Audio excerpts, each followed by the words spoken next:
बता दें कि अभय सिंह चौटाला राष्ट्रीय अध्यक्ष इनेलो प्रेस कॉन्फ्रेंस कर रहे, दिखाते हैं आपको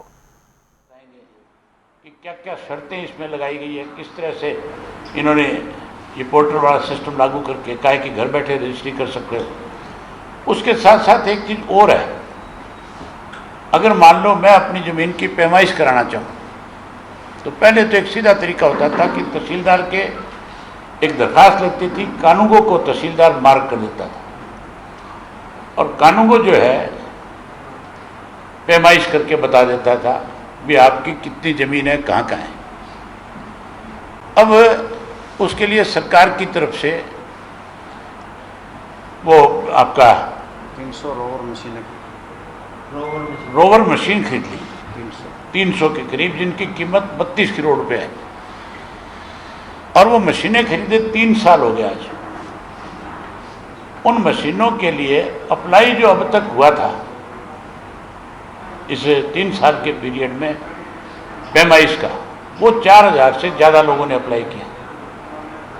और ये रोवर मशीनें खरीद तो ली इन्होंने, इनको चलाने वाला आदमी नहीं है इनके पास। केवल उन मशीनों को इसलिए खरीदा था कि उसमें कमीशन खाना था। 4000 से ज़्यादा लोगों ने अप्लाई किया और केवल 40 के करीब लोग जो है उनकी अब तक इन्होंने पैमाइश करी है। 4000 में 40 लोगों की पैमाइश करना मतलब बाकी लोग आज भी धक्के खा रहे हैं। और अगर किसी प्राइवेट एजेंसी से आप करवाते हो तो 25,000 से लेकर के 50,000 रुपया देना पड़ता है। और कानूनगो भी आपको जाकर के ये कहता है, क्योंकि उन्होंने प्राइवेट एजेंसियों के साथ बातचीत कर रखी है, फिर वो जमींदार को मजबूर करता है इस बात के लिए कि तू प्राइवेट से करवा ले, हम तेरे को एजेंसी बता देते हैं, वो एजेंसी तेरा करके दे देगी। वहाँ भी फिर पैसा लिया जाता है, जमींदार को तो 50,000 रुपये देना पड़ता है और इनके लोग जो है उसमें फिर पैसा खाने का काम करते हैं। ये जो इस तरह की समस्याएं हैं, सरकार को इनके ऊपर ध्यान देना चाहिए।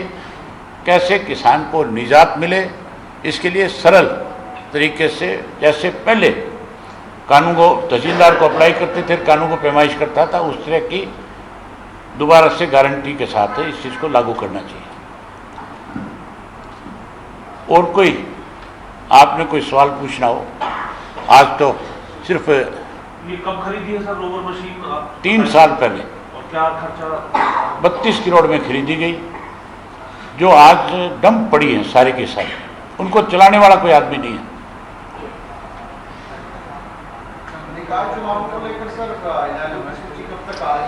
हमने 2 जगह अपने कैंडिडेट तय कर लिए और तीसरा कैंडिडेट आज शाम को तय हो जाएगा हमारा। सोनीपत से हमें एडवोकेट है आनंद खत्री, हमने उनको मेयर के लिए अपना उम्मीदवार बनाया। और इसी तरह हमारे यहाँ से पंचकुला से मनोज अग्रवाल जो है, उनको हमने अपनी पार्टी की तरफ से उम्मीदवार बनाने का काम किया। हमारी इच्छा तो थी सीमा को लड़ाने की, सीमा चौधरी को जो पहले मेयर थी, लेकिन सीमा जी की सेहत अलाउ नहीं करती, वो खुद अस्वस्थ हैं और कुछ घर की परेशानियां हैं, उनकी मदर भी डायलिसिस पे हैं। इस करके फिर उन्होंने स्वयं आग्रह किया। उन्होंने ये नहीं कहा कि भी मैं चुनाव लड़ने में असक्षम हूँ, उन्होंने कहा कि पार्टी मेरी जो जिम्मेवारी लगाएगी मैं उसको निभाऊंगी, लेकिन मैं आपको आपकी मेरी मजबूरी आपके सामने बताना चाहती हूँ। इसलिए फिर उन्होंने ही नाम सुझाया कि आप मेरी जगह अगर मनोज अग्रवाल जी को चुनाव लड़ाओगे तो हम और अच्छे ढंग से उस चुनाव को और बढ़िया तरीके से लड़ने का काम करेंगे। तो हमने वार्ड वाइज भी जो 20 वार्ड हैं उनमें भी अपने कैंडिडेट खड़े करेंगे और उनको मेयर का चुनाव लड़ाएंगे। अम्बाड़ा का आज शाम को तय कर देंगे। सर सोनीपत से कांग्रेस उम्मीदवार के पर्चा वापस लेने की खबर सामने आ रही है, कांग्रेस में बहुत बड़ी भगदड़ है। कांग्रेस पार्टी की हालत आपने राज्यसभा के चुनाव में नहीं देखी। भूपेंद्र सिंह हुड्डा 9 MLA बेच करके आया था, 9 में से 5 के नाम बता दिए, 4 के नाम छुपा रहे हैं। अगर वो स्वयं बता देंगे तो अच्छी बात है, नहीं मैं आपके सामने जल्द खुलासा कर दूंगा कि 4 और कौन कौन से हैं, वो नाम बता दूंगा, मुझे पता है। सरकार की नाक के नीचे पंचकूला घोटाला होगा, 165 करोड़ का, आपने बहुत काफी बात उठाई। हमने एक पंचकूला थोड़ा ही है, ये घोटालों की सरकार है। ये इस प्रदेश को लूट करके खागी, कांग्रेस और बीजेपी मिलकर के प्रदेश को बर्बाद करने में लगी हुई है। अब तो जनता ने देखना था पंचकूला। मुझे भरोसा है कि पंचकूला के लोग अपने वोट का जब फैसला करेंगे तो इस बात पर जरूर विचार करेंगे कि क्या ऐसे लोगों को अपना वोट दिया जाए जो इन पदों पे बैठ करके फिर कहीं ना कहीं जनता के गाड़े खून पसीने की कमाई को अपने चैतों को देने का काम करती है, घोटाला करती है, वो फिर लेकर के भाग जाते हैं।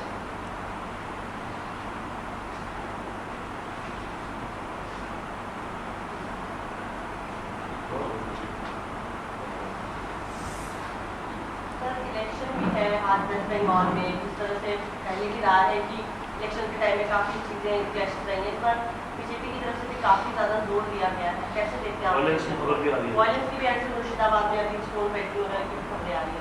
भारतीय जनता पार्टी प्रजातंत्र को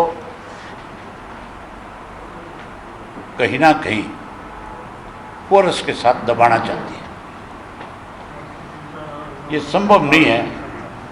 ये जितना ज़्यादा इस तरह के हथकंडे अपनाएंगे, लोगों में उतना ही उसके प्रति रोष बढ़ता है।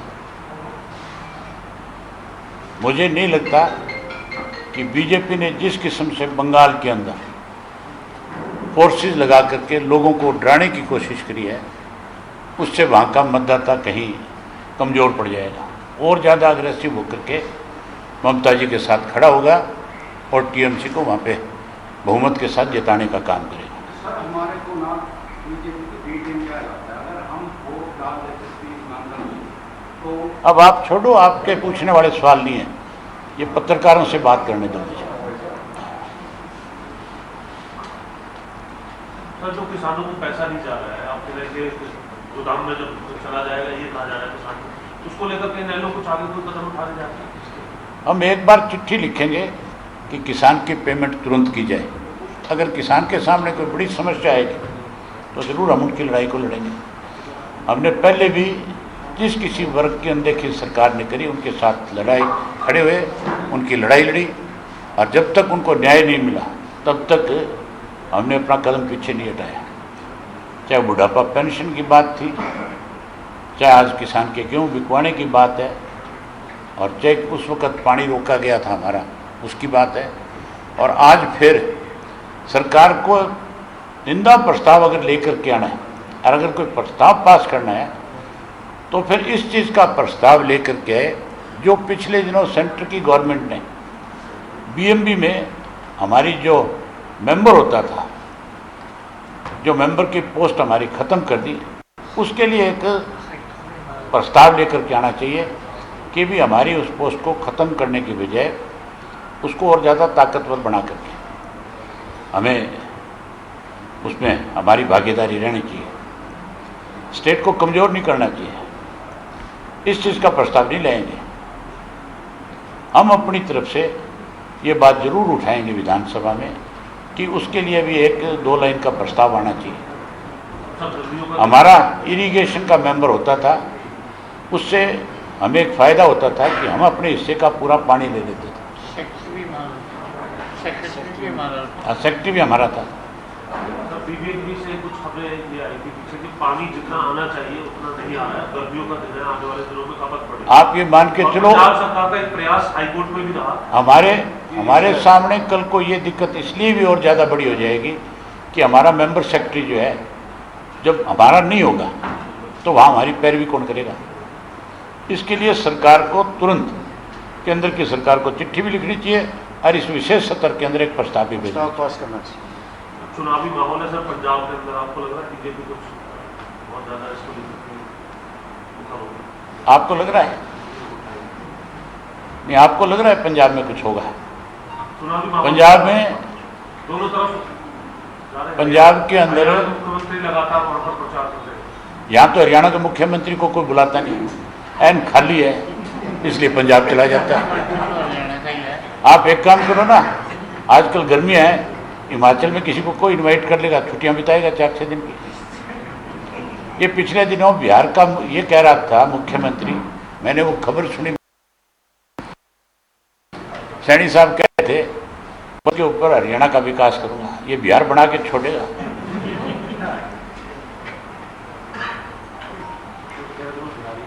और कह भी ये रहा था कि मैं तो बिहारी हूं, तो तू बिहारी बिहार चला जा, हमारे हरियाणा प्रदेश को बख्श, इसको बिहार मत बना।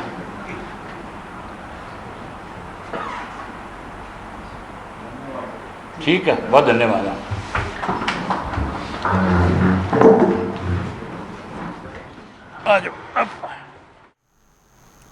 तो अभय सिंह चौटाला को आप सुन रहे थे, जहां उन्होंने कई मुद्दों को लेकर ये प्रेस कॉन्फ्रेंस की है और सरकार के साथ मुख्यमंत्री और विपक्ष पर भी निशाना साधा है।